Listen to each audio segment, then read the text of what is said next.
So I've injured like quite a few people in my lifetime, which isn't a very nice thing. I feel like. So yeah, you shouldn't go out of your way to hurt people, unless if you're a maniac, which then I'm not gonna judge you. It's whatever then. But anyway, today I'm gonna recite some times where I've almost killed someone and hurt someone very, and I don't know. So anyway.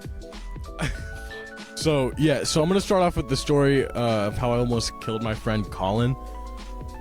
So the story starts off, we were hanging out at school, and I was gonna hang out with my girlfriend at the time after school, and I was very awkward and not very good at hanging out with people at the time, except my friends. So I asked Colin, I was like, hey, do you want to tag along and keep me some company? And he said, yeah, of course, dude. So we were hanging out, and we decided to go over to Casey's, which was about a block or two away from the school. And when we got there, he decided to put me in a chokehold. And now is probably a good time to mention that I do MMA. And at the time we just so happened to be working on shoulder tosses. And if you don't know what a shoulder toss is, we were doing shoulder tosses, and he puts his arm around my neck. And my first thought is to grab his arm and...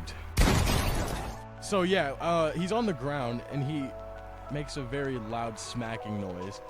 And I look up, because I just realized what I did. And my girlfriend is staring bullets into my eyes, like, what the hell did you just do? The cashier did not give a fuck.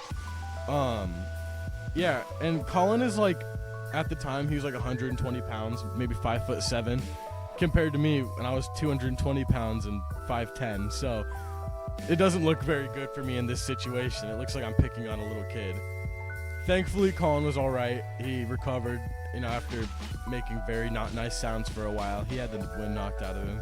Okay, so for my second story, it is a little bit more severe, and it actually involved me getting hurt. Midnight! Fucking stop. Sorry, my cat was trying to break stuff. So it does involve me getting hurt as well. So it was the summer of 2016. I was just a little young boy. I was 6 years old at the time.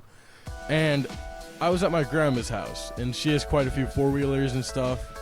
And as a young boy does, of course I like riding the four-wheelers, but they're bigger. I think it was a 450 I was on, or 500, I don't fucking know. I had to ride it with my aunt, because, she was an older gal. She could handle it. And she decided to appoint me, this small 6-year-old, in charge of the throttle.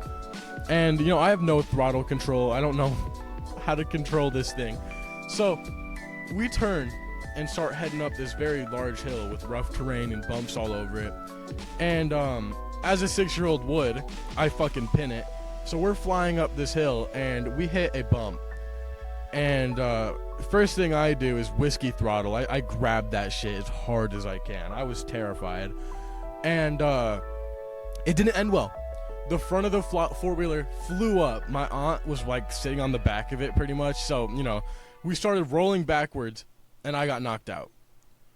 My aunt, on the other hand, she was awake for the entire part of it. She felt the four-wheeler land on her, roll down the hill. It land on her again. And I came out better than you'd expect. I had a broken arm, a broken wrist, and bloodied and bruised everything. Which, sounds bad, but it's nothing compared to my aunt. Her left forearm was cut pretty much from the wrist down to her elbow, open. It looked like a zombie went to town on her. It was so bad. She made a full recovery, thankfully. I made a full recovery as well. But, yeah, don't put a 6-year-old in charge of a four-wheeler. If you actually stuck through and watched to the end, I want to thank you. Alright, that's it. Bye.